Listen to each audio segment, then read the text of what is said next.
Hello, welcome to Ashwini cooking. ನಾನು ಇವತ್ತು ಅಕ್ಸೆ ಬೀಜದ ಉಂಡೆ ಮಾಡ್ಕೊಳ್ಳೋದು ಹೇಗೆ ಅನ್ನೋದನ್ನು ತೋರಿಸ್ತಾ ಇದ್ದೀನಿ. ಇದನ್ನು ನಾವು ಸೇವಿಸೋದ್ರಿಂದ ಕೂದಲಿನ ಬೆಳವಣಿಗೆ ಕೂಡ ತುಂಬಾ ಚೆನ್ನಾಗಿರುತ್ತೆ, ಹಾಗೂ ಒಟ್ಟು ಎಲ್ಲ ಕಡಿಮೆ ಆಗುತ್ತೆ. ಡ್ಯಾಂಡ್ರಫ್ ಕೂಡ ಹೇಗೆ ಮಾಡೋದು ಅಂತ ನೋಡೋಣ. ನಾನಿಲ್ಲಿ 1 ಕಪ್ನಷ್ಟು ಶೇಂಗಾ ಬೀಜವನ್ನು ಹುರ್ಕೊಂಡು ತೊಗೊಂಡಿದ್ದೀನಿ. ಇದನ್ನು ನಾವು ಸಿಪ್ಪೆ ತೆಗಿಲಿಕ್ಕೋಸ್ಕರ ಹುರಿದ್ಬಿಟ್ಟು ಸಪ್ರೇಟಾಗಿ ತೆಗೆದಿಟ್ಕೋಬೇಕಾಗತ್ತೆ. ನಂತರದಲ್ಲಿ ನಾನು 1 ಕಪ್ನಷ್ಟು ಅಕ್ಸೆ ಬೀಜವನ್ನು ತೊಗೊಂಡಿದ್ದೀನಿ, ಅಂದರೆ ಫ್ಲ್ಯಾಕ್ ಸೀಡ್ಸ್.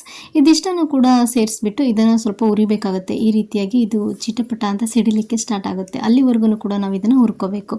ನಂತರದಲ್ಲಿ ನಾನು ಇಲ್ಲಿ ಪಂಪ್ಕಿನ್ ಸೀಡ್ಸನ್ನು ತೊಗೊಂಡಿದ್ದೀನಿ. ಅದನ್ನು ಕೂಡ ನಾವಿಲ್ಲಿ ಸ್ವಲ್ಪ ಬಣ್ಣ ಬದಲಾಗೋವರೆಗೂ ಕೂಡ ಹುರ್ಕೋಬೇಕಾಗತ್ತೆ ಈ ರೀತಿಯಾಗಿ. ಹಾಗೆ ನಾನಿಲ್ಲಿ ಸೂರ್ಯಕಾಂತಿ ಬೀಜವನ್ನು ಕೂಡ ತಗೊಂಡಿದ್ದೀನಿ. ಅದನ್ನು ಕೂಡ ಈ ರೀತಿಯಾಗಿ ಹುರಿದ್ಬಿಟ್ಟು ತೊಗೊಂಡಿರ್ತಕ್ಕಂಥದ್ದು. ಹಾಗೆ ನಾನಿಲ್ಲಿ 1 ಹಿಡಿಯಷ್ಟು ಬಾದಾಮಿ ಮತ್ತು ಗೋಡಂಬಿ ಎರಡನ್ನು ಕೂಡ ಸೇರಿಸ್ಕೊತಾ ಇದ್ದೀನಿ. ಅದಿಷ್ಟನ್ನು ಕೂಡ ನಾವು ಮತ್ತೆ ಇದನ್ನು ಕೂಡ ಹುರ್ಕೋಬೇಕಾಗತ್ತೆ. ಈ ರೀತಿಯಾಗಿ ಹುರ್ಕೋಬೇಕಾಗತ್ತೆ. ನಾನಿಲ್ಲಿ ಒಂದು ಪ್ಲೇಟ್ಗೆ ಹಾರಲಿಕ್ಕೆ ಅಂತ ಇಟ್ಟಿದ್ದೆ. ಇಲ್ಲಿ ನಾನು ಶೇಂಗಾ ಬೀಜವನ್ನು ಕೂಡ ಸಿಪ್ಪೆಯನ್ನು ತೆಗೆದುಬಿಟ್ಟು ಸೇರಿಸ್ಕೊತಾ ಇದ್ದೀನಿ. ಹಾಗೆ ಒಣ ಕೊಬ್ಬರಿಯನ್ನು ಸೇರಿಸ್ಕೊತಾ ಇದ್ದೀನಿ. ಅರ್ಧ ಟೇಬಲ್ ಸ್ಪೂನ್ನಷ್ಟು ಸೋಂಪು, 2 ಏಲಕ್ಕಿಯನ್ನು ಕೂಡ ಸೇರಿಸ್ಬಿಟ್ಟು ಈ ರೀತಿ ಮಿಕ್ಸಿ ಜಾರ್ಗೆ ಸೇರಿಸಿ ಈ ರೀತಿ ಪೌಡರ್ ರೀತಿಯಾಗಿ ಸೇರಿಸ್ಕೋಬೇಕಾಗತ್ತೆ. ಇಲ್ಲಿ ಒಂದು ಪ್ಯಾನ್ಗೆ ನಾನಿಲ್ಲಿ 2 ಕಪ್ನಷ್ಟು ಬೆಲ್ಲವನ್ನು ಸೇರಿಸ್ಕೊತಾ ಇದ್ದೀನಿ. ನಿಮ್ಮ ಸಿಹಿಗೆ ಅನುಗುಣವಾಗಿ ನೀವು ಬೆಲ್ಲವನ್ನು ಸೇರಿಸ್ಕೋಬೇಕಾಗತ್ತೆ.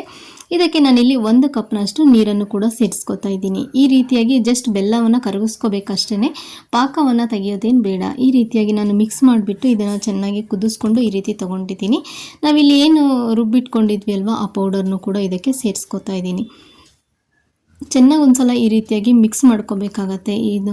ಇದಿಷ್ಟನ್ನು ಕೂಡ ಮಿಕ್ಸ್ ಮಾಡ್ತಾನೆ ಇದು ಗಟ್ಟಿಯಾಗೋಕ್ಕೆ ಸ್ಟಾರ್ಟ್ ಆಗುತ್ತೆ. ಸೊ ನೀವಿಲ್ಲಿ ನೋಡ್ತಿರ್ಬೋದು. ಈ ಟೈಮ್ನಲ್ಲಿ ನಾನಿಲ್ಲಿ 2 ಟೇಬಲ್ ಸ್ಪೂನ್ನಷ್ಟು ತುಪ್ಪವನ್ನು ಕೂಡ ಸೇರಿಸಿದ್ದೀನಿ. ಆ ವಿಡಿಯೋ ಸ್ಕಿಪ್ ಆಗಿದೆ, ಹಾಗಾಗಿ ಮರೀದೇನೆ ತುಪ್ಪವನ್ನು ಸೇರಿಸ್ಕೊಳ್ಳಿ, ತುಂಬಾ ರುಚಿಯಾಗಿರುತ್ತೆ.